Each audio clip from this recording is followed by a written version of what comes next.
ये एक assessment year हो जाता कि हर एक साल में आदिवासियों के बीच में कितना प्रगति हुई, क्या छूट गई, कहाँ।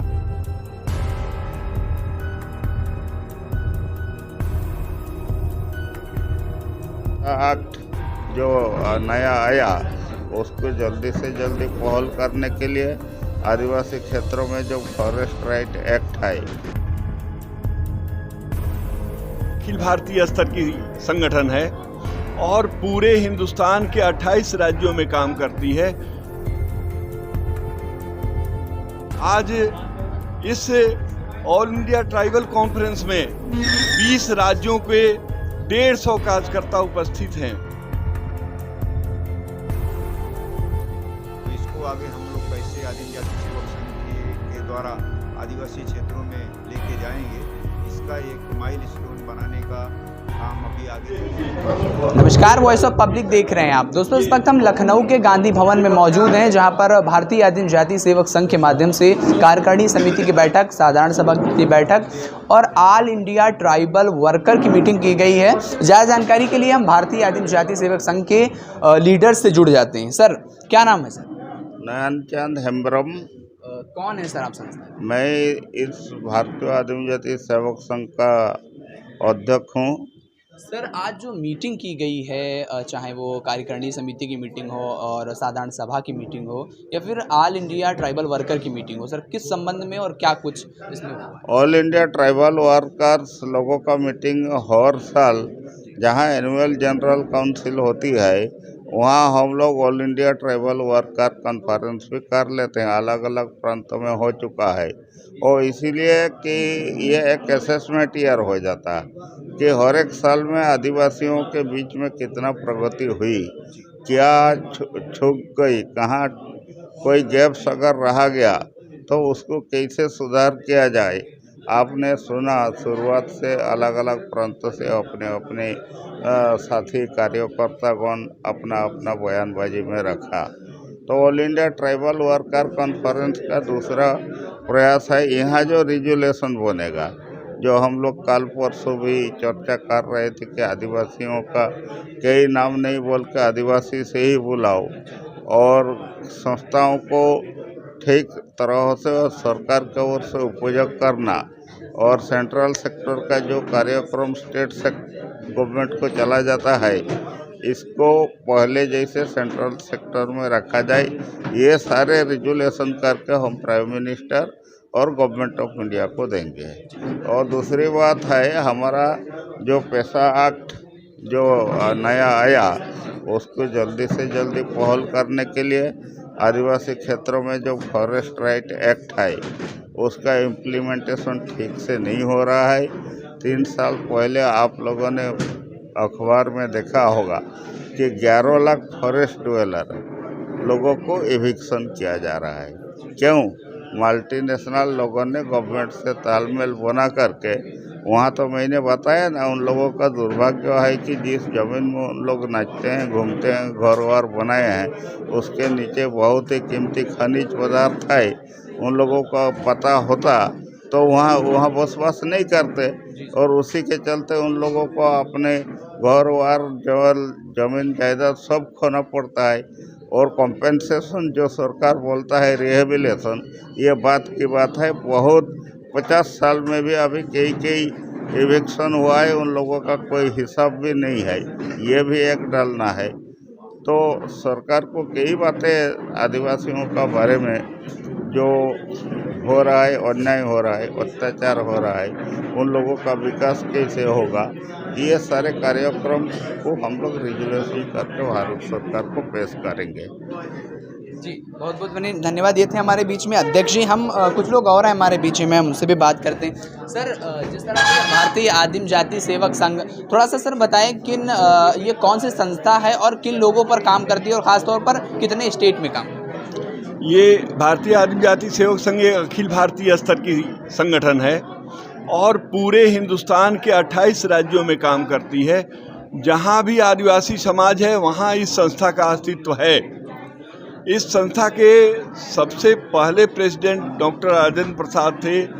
इसका गठन 1947 में किया गया था और अपने गठन के पश्चात इसने पूरे देश में आदिवासियों के शिक्षा के ऊपर, स्वास्थ्य के ऊपर में, उनके रोजगार के अवसर पैदा करने के लिए तमाम तरह की योजनाएं चलाई, तमाम तरह के कार्य किए और तमाम तरह के इसके समर्पित कार्यकर्ता पूरे हिंदुस्तान में आदिवासी क्षेत्रों में फैल करके समुदाय के बीच जागरूकता पैदा करने का काम कर रहे हैं। आज इस ऑल इंडिया ट्राइबल कॉन्फ्रेंस में 20 राज्यों के 150 कार्यकर्ता उपस्थित हैं, जो अपने अपने क्षेत्रों में आदिवासी समाज को संगठित करने के लिए, उनको शिक्षित करने के लिए, उन्हें स्वास्थ्य की सारी सुविधाएं पहुंचाने के लिए, उन्हें रोजगार प्रदान करने के लिए, इस तरह के तमाम चीज़ों के लिए, उनके समस्याओं के समाधान के लिए यहाँ पर काम कर रहे हैं। कितने स्टेट से लोग यहाँ पर इस वक्त? यहाँ 20 राज्यों से अभी लोग उपस्थित हैं। लिखा हुआ है कि 75वां जो है एनुअल जनरल काउंसिल मीटिंग है, तो सर इसकी स्थापना कब हुई थी और कब से लगा? इसकी स्थापना 1948 में हुई। 24 अक्टूबर 1948 को इसकी स्थापना हुई। अभी ये 75 वर्ष पूरे कर रहा है और 24 अक्टूबर 2023 से हीरक जयंती के रूप में हम लोग मनाने जा रहे हैं। यह वर्ष भी हीरक जयंती के लिए है, क्योंकि 75 वर्ष हमारा भारतीय आदिम जाति सेवक संघ पूर्ण करने जा रहा है। तो जिस तरह से लगातार वो समाज के क्षेत्र में भारतीय आदिम जाति जो है लगातार काम कर रही है, तो क्या सर आगे की कुछ रणनीति, कुछ ऐसी स्कीमें जो समाज के क्षेत्र में या फिर आदिवासी क्षेत्र में कुछ ऐसी नई कुछ बदलाव या फिर कुछ चेंजेस आगे कुछ? हाँ, ऐसा हम लोगों ने प्लान किया और ख़ास करके इस बैठक में, कॉन्फ्रेंस में भी बहुत सारी बातें निकल कर के आई। बहुत सारी जगहों में लोग आदिवासी, बहुत सारी जनजातियां हैं जिसको लोग आदिवासी के रूप में जानते हैं, लेकिन वो भारत सरकार या राज्य सरकार के शेड्यूल में वो जनजाति नहीं है, जिससे कि उनमें पिछड़ापन अत्यधिक बढ़ता ही जा रहा है, क्योंकि वो शेड्यूल कास्ट या ओबीसी में हैं और उसकी शेड्यूल कास्ट और ओबीसी में जो विकसित लोग हैं वो सारी सुविधाएं ले जाते हैं। वो दबी कुचले लोग जो जनजाति का दर्जा जिनको नहीं है, वो वैसे के वैसे और ज़्यादा उनकी परिस्थितियां गिरती जा रही है। तो इसके वजह से एक तो उन्हें जनजाति में शामिल करने का हम लोग आवाज़ उठाएंगे, इस पर एक प्रस्ताव पारित करेंगे। दूसरा, हम लोग पूरे भारत में जो हमारा वल्नरेबल ट्राइब है, जो पीटीजी ग्रुप है, प्रिमिटिव ट्राइबल ग्रुप है, उसके लिए हम लोग नई तरह के योजनाओं को शुरू करने की प्लानिंग किए हैं, नई उस पर काम भी करना शुरू कर दिए हैं। उनके शिक्षा का बेहतर विकास कैसे हो, उनमें स्वास्थ्य के लिए किस तरह से बेहतर काम किया जा सके। अगर कोई बेरोजगार है, उनकी जो है आर्थिक स्थिति को हम लोग किस तरह बेहतर बना सकते हैं, इसके लिए हम लोगों ने प्लानिंग किया है। और वो अगले 5 सालों में हम लोग पूरे देश के जो पीटीजी हैं, प्रिमिटिव ट्राइबल ग्रुप हैं, उनकी स्थिति है उनको और बेहतर बनाने का भरपूर प्रयास करेंगे। हमारे बीच में कुछ और लोग हैं, हम उनसे भी बात करेंगे। जी सर, क्या नाम है आपका? मेरा नाम राजेश मालवीय है। कहाँ से आए हैं सर? मैं महाराष्ट्र से हूँ। तो जिस तरह से ये जो आज मीटिंग हुई है, तो आप क्या कुछ इसमें पदाधिकारी आप भी हुए? नहीं, अभी इसमें यही है कि आज मैंने 2-3 दिन जो कार्यक्रम चला है, उसमें मुख्य रूप से जो अध्यक्ष महोदय ने और महामंत्री जी ने आपसे अभी बात की है, वही सब मुद्दे रहे हैं। लेकिन विशेषकर जो है, जो पेशा कानून है और वन अधिकार अधिनियम जो है आदिवासी क्षेत्र के लिए, उन सबको किस तरीके से आगे लागू किया जाए और ये पूरे कार्यक्रम को एक मुहिम के रूप में कैसे चलाया जाए।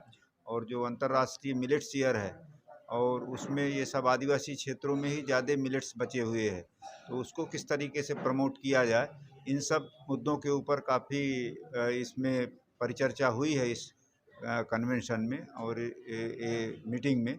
तो इसको आगे हम लोग कैसे आदिम जाति सेवक संघ के द्वारा आदिवासी क्षेत्रों में लेके जाएंगे, इसका एक माइलस्टोन बनाने का काम अभी आगे चलेगा और इस पर उस तरीके के निर्णय हुए हैं। ये एक मुख्य मुद्दे इसमें रहे। धन्यवाद। तो बहुत बहुत धन्यवाद। देख सकते हैं कि आप लगातार, और थोड़ा सा मैं चाहता हूँ कि थोड़ा सा इधर दिखाएं कि यहाँ पर लगभग 20 स्टेट के लोग यहाँ पर आए हुए हैं और सभी अलग अलग स्टेटों से यहाँ से लोग आए हुए हैं। आप सामने देख सकते हैं कि जिस तरह से ये बच्चे जो हैं एक अपनी अपने क्षेत्र की प्रसिद्ध ड्रेस में मौजूद हैं। मैं चाहता हूँ थोड़ा सा हम बच्चों से बात करें कि कहाँ से आए हैं और थोड़ा कि क्या नाम है बेटा आपका?